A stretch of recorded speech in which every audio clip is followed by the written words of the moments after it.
नमस्कार दोस्तों, आप देख रहे हैं सच्ची रिपोर्ट। और भारतीय जनता पार्टी महिला मोर्चा का कार्यक्रम यहाँ चल रहा है।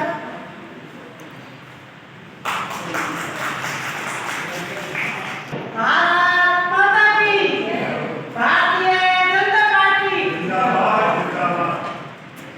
आज हमारे इस प्रोग्राम की हमारी मुख्य अतिथि बहन लाडली जुझारू करवट, इनकी कितनी तारीफ करूं तो मेरी बहन सुनीता माहेश्वरी पधारी है, इनको बहुत बहुत धन्यवाद देती हूँ। और मेरी बहन प्यारी सबसे रंजन, इनको भी बहुत बहुत धन्यवाद देती हूँ। जब तक मेरी इनसे रोजाना बात नहीं होती है, जब तक मेरे दिल को तसल्ली नहीं आती है। बहुत प्यारी बहन है। और मेरी लाडली बहन ममता शास्त्री, इनकी तो कोई बात नहीं है, जितनी तारीफ करूँ उतनी ही कम है। और मेरे सामने बैठी हुई सारी बात कर सकती, इनको बहुत बहुत धन्यवाद देती हूँ। और मेरे प्यारे भैया भूपेंद्र जी और चिराग शर्मा भैया और वो जगदम्बा वाले भैया, इनको बहुत बहुत नमस्कार। और मेरे सामने सभी बैठे, इनको बहुत बहुत आभार। पहले तो मैं सबको ये बताना चाहती हूँ कि जो हमारी प्रत्याशी इंदु जाटव खड़ी हुई है, उनको बहुत आगे निकालना है। और करौली धौलपुर और की जो हमारी सीट है उनमें प्रचार करना है। और चारों विधानसभाओं में करौली और हिंडौन और सपोटरा और अपन के टोड़ा भी घर घर जाके ढाड़ी ढाड़ी में एक एक घर से महिलाएं, चाहे चूल्हे पे बैठी हो, कहीं पे भी हो, खेतों में से वहाँ से निकाल के सबको वोट डलवाना है। ऐसे ही धौलपुर में 4 विधानसभा है, वहाँ पर सब जगह हम प्रचार करेंगे और सब जगह से महिलाओं को, जेंट्सों को, युवाओं को सबको निकालेंगे, क्योंकि वो उनको बहुत अच्छे बहुमतों से उनको निकालना है। क्योंकि वो बहुत पुरानी महिला है, बरकरार है, सबकी जान पहचान है। इस प्रत्याशी की तो जितनी तारीफ करें उतनी कम है। हम सब बहनों को मिलकर ही, सबको साथ चल के ही इस प्रत्याशी को आगे खड़ा करना है और डबलानी है और 400 पार करना है। मैं बहुत बहुत धन्यवाद देना चाहती हूँ इस प्रत्याशी को। भरतपुर संभाग और करौली जिले की प्रभारी श्रीमती एडवोकेट सुनीता जी माहेश्वरी मार्गदर्शन करेंगी।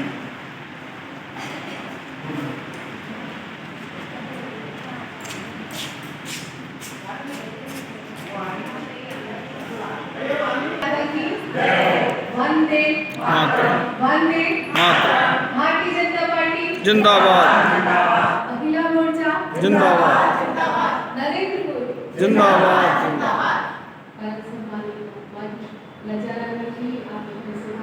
अरे बड़ी साहब, आपके पास तो माइक है, जोर से बोलो।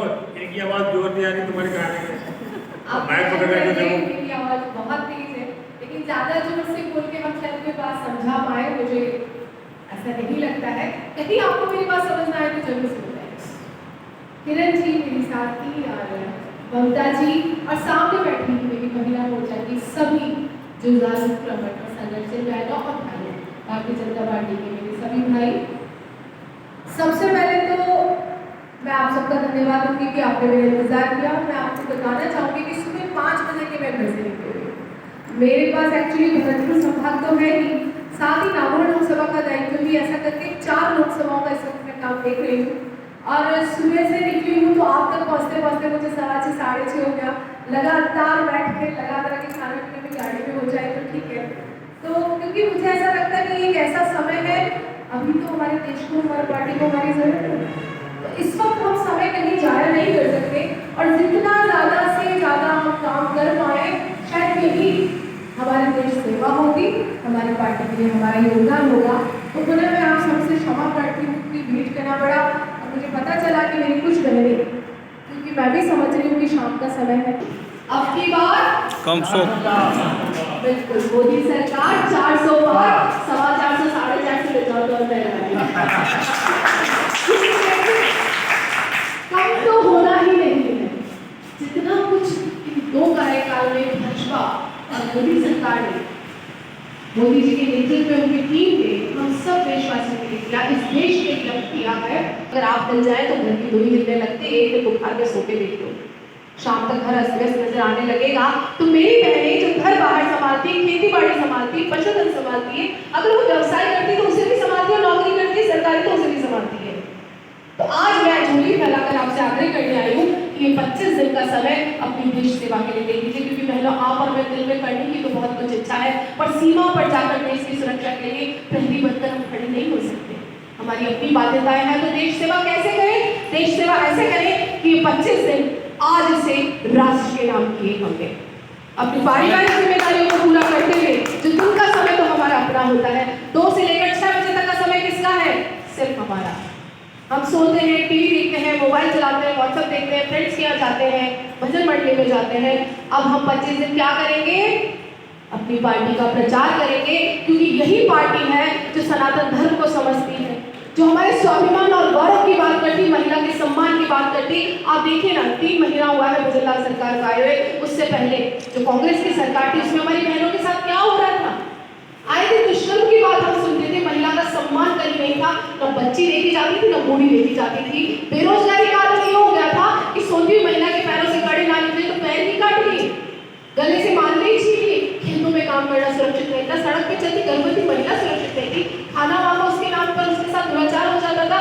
ये थी कांग्रेस की काली सरकार, जिसे आप सबके जागरूक करने से विधानसभा चुनाव में उखाड़ कर। जैसा कि आप पहले अपना नाम और वो बताएं पद। मैं सुनीता रादड़, प्रदेश उपाध्यक्ष भारतीय जनता पार्टी महिला मोर्चा और साथ ही संभाग प्रभारी भरतपुर संभाग और नागौर लोकसभा। भारतीय जनता पार्टी की क्या क्या खासियत है, उनके बारे में थोड़ा सा बताएं। देखिए, हम सभी जानते हैं कि Bharatiya Janata party with difference है, जो एक आम आदमी की पार्टी है, आम आदमी के सुख दुख को समझने वाली पार्टी, एक हिंदू सनातन संस्कृति और धर्म की संवाहक पार्टी है, जो हमारे नैतिक मूल्यों को मैच करती है। अब की बार भारतीय जनता पार्टी का क्या रुख रहेगा?